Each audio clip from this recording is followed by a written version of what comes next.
ورجعنا تاني لصندوق ذكرياتنا. اتأخرنا عليكم بس رجعنا لكم تاني بحاجة جميلة من زمن قديم. يا ترى يا بنات ايه جوه الصندوق؟ ايه يا شوشو تتخيلي جوه الصندوق؟ انا بقول كده، يعني لعبة قديمة يا ماما، يمكن العروسة اللي بتغمض وتفتح دي. وانتي يا منى؟ لا انا حاسه ان هي حاجه تخص تيتا، يمكن مفرش كروشيه او حاجه من الحاجات اللي كانت بتخيطها. رحتوا له بعيد. طن طن طن، ادي المفاجأة بتاعتنا.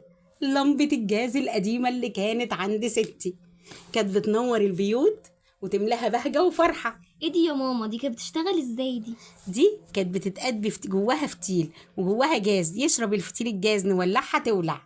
يعني دي كانت النور بتاع زمان؟ طب ده شكلها صغير خالص. تخيلي بقى يا منى، دي النور اللي كان بينور زمان لجده والتيتا في بيوتهم هنا زمان. شفتي بقى؟ انما في اسكندريه احنا كان عندنا كهرباء، بس برضو كان عندنا منها.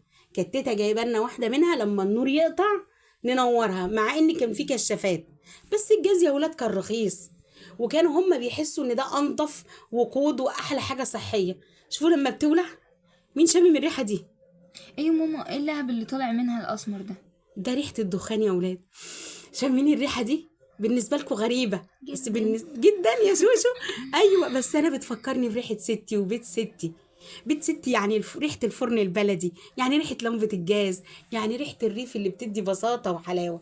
شوفوا يا اولاد لما بتنور، شوفوا اللهب بتاعها، بتتوطى كمان، ليها توطيه وليها تعليه. لما كانت تتعلى والدخان يطلع كده يدخن الازازه يبوظها، فكانوا يغسلوها وينضفوها. بصوا الهوا بيطير اللهب. كنت بحب المنظر ده قوي وانا صغيره، اتفرج كده على الهوا وهو بيطير اللهب بتاعها. يعني يا ماما ما كانش فيه لمبة ولا كهرباء زمان؟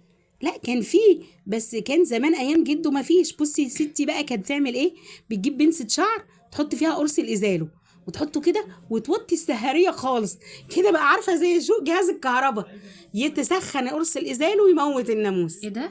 يعني دي كانت نور وكانت قاتله للناموس كمان؟ شفتوا الحكمة بقى من حاجات زمان؟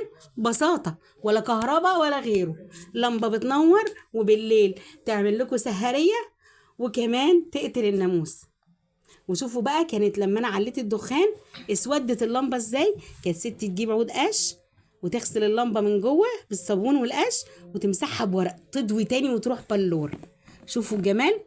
ودي بقى اللمبة الكبيرة بتاعتها نمرة 10 اللي ياما جده زمان ذاكر عليها في الثانوية العامة. احنا عندنا كهرباء وكله قاعد يلعب، هم كانوا بيتلموا على الطبلية ويذاكروا. وميزة اللمبة دي يا ولاد انها كانت بتجمع الناس كلها حواليها، مش كل واحد يقعد في أوضة عنده لمبة وعنده نت. دي كانت لمبة واحدة تلاقي العيلة تتجمع يحكوا حواديت. ويلا بقى نرجعها لصندوقها ولا ايه؟ ايه رأيكم، نرجعها لصندوقها ولا نطلعها تنور؟ لا يا ماما، نفسي اشوفها منوره كده زينا واحنا قاعدين حواليها. يلا يا ستي اهي، وطفي النور يا حمدي. واو شكلها تحفه. سحرية بلورة سحرية جات لكم من زمن قديم، كأنها مصباح علاء الدين. عاملة شبه الشموع اللي كانت في روبانزل اللي كانوا بيطيروها في الهوا. شفتي بقى؟ اهي كانت جاية من أفكار زمان، ما كانش عندهم نور وبيعملوا مصابيح سحرية، وهي جميلة وضاءتها جميلة. واللمبة الكبيرة بتاعتها اما بابا يجيب لنا الإزاز بتاعها هشغلها لكم، هتلاقوها تضوي وتنور. يلا بينا نرجعها تاني لعصرها زمان. كانت زمان بتتحط كده على الحيطة.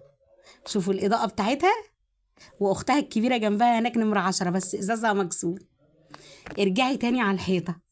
يا ترى انا مصوراها فين اللوكيشن او موقع التصوير اللي انا مصوراها منه؟ اللي عجبه الفيديو وعجبه لمبه زمان وعنده حاجات قديمه يقولها لنا، يشارك في التعليقات.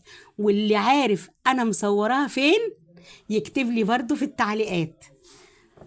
يلا يا لمبتنا يا جميله، ممكن نورها بيروح بس ذكرياتها لسه يا جماعة منورة جوانا.